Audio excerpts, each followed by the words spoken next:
Um, wow. Apparently, I still had three blunders, guys. Such an unforgiving piece of machinery the computer is. I hate you, Stockfish. All right, anywho. Remember when I said in one of my previous videos, I called one of my previous videos the London Personified. I think this also could count as a pretty good London game. Even though apparently I had three blunders and a miss somewhere. I don't know. I'm gonna have to like actually review the line, I guess. Um, so standard uh, D4 knight. Is that F3? It's F3. The bishop is blocked. Yeah, F3. Um, and there was no real inaccuracy. Everything was pretty normal up until uh, pretty much up until here. And then I kind of noticed the first somewhat mistake, um, but I played around it. Um, I just developed the knight. Can continue my development just in case he played some idiotic move. I give him a chance. Instead of hanging your queen and your knight at the same time. Um, I give him a chance to defend one of these pieces, and maybe just like castle and just like, obviously you should do that, but I don't know. I've been feeling pretty generous in my game, so I was like, I'm just gonna develop. But no, he doesn't play this. He attacks my bishop.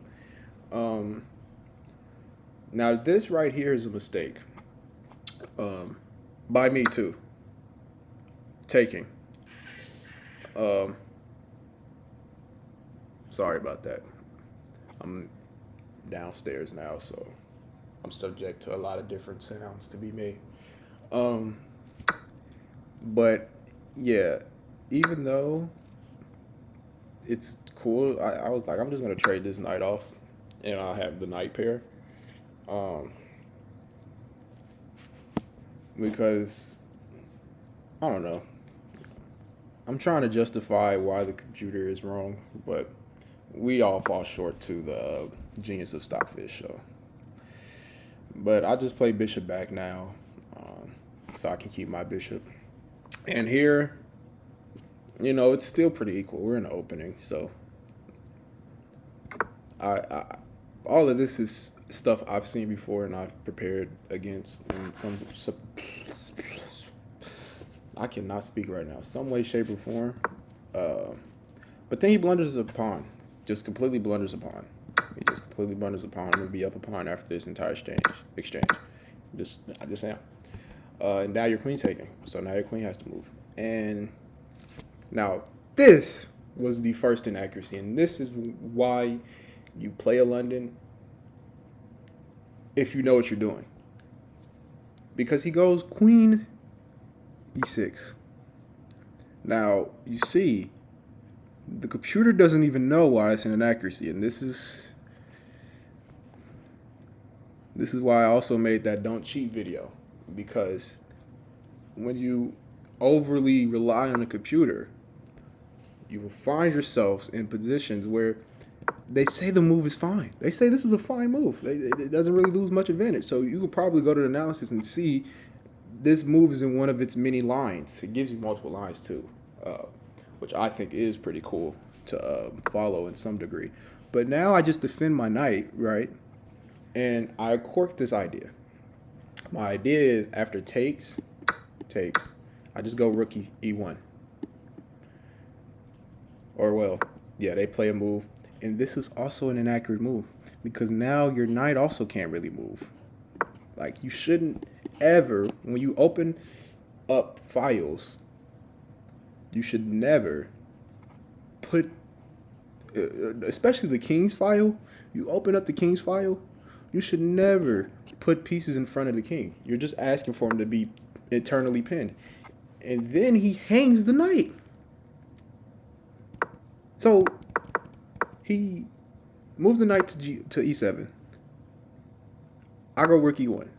I'm like, once I move my knight, it's pretty much lights out, right? You play like here or whatever, trying to take some space. I play here, discovered attack, and it says it's +2.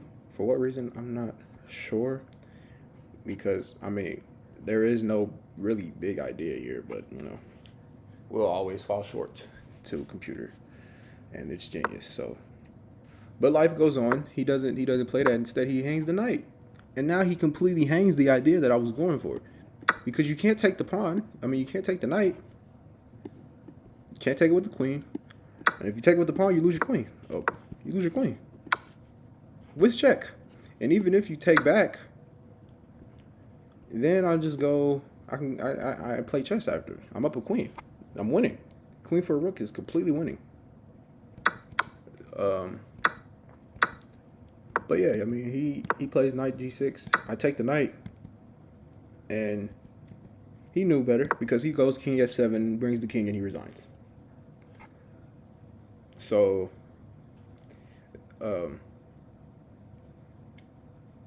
just don't play the London like this. Do not open the lines for the London. The London is all about quick development. I got a bishop on I got a pawn on the dark square, and my dark squared bishop is out.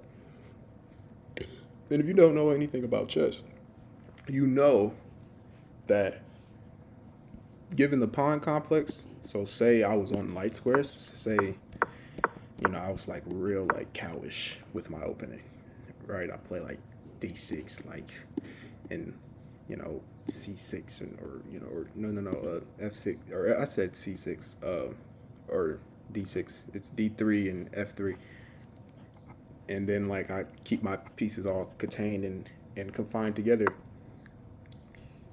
Then this dark square bishop would still be powerful, but my development wouldn't be there. So the lines aren't as strong, right? But since we're in London, this dark square bishop is just extremely powerful. So much so I'm willing to trade off this light square. So the computer may disagree with me, but I'm completely fine here. Completely fine. Well, it is agreeing with me right here. It's saying I'm +2. But all of this, you're just opening up more lines. Like threatening to open up the position here is just not what you do as black against the London. And opponents are just going to learn the hard way that quickly you get tactics like this. And this was not even really like the plan. I honestly wanted to like reroute my knight back here, and then it's a discovered attack.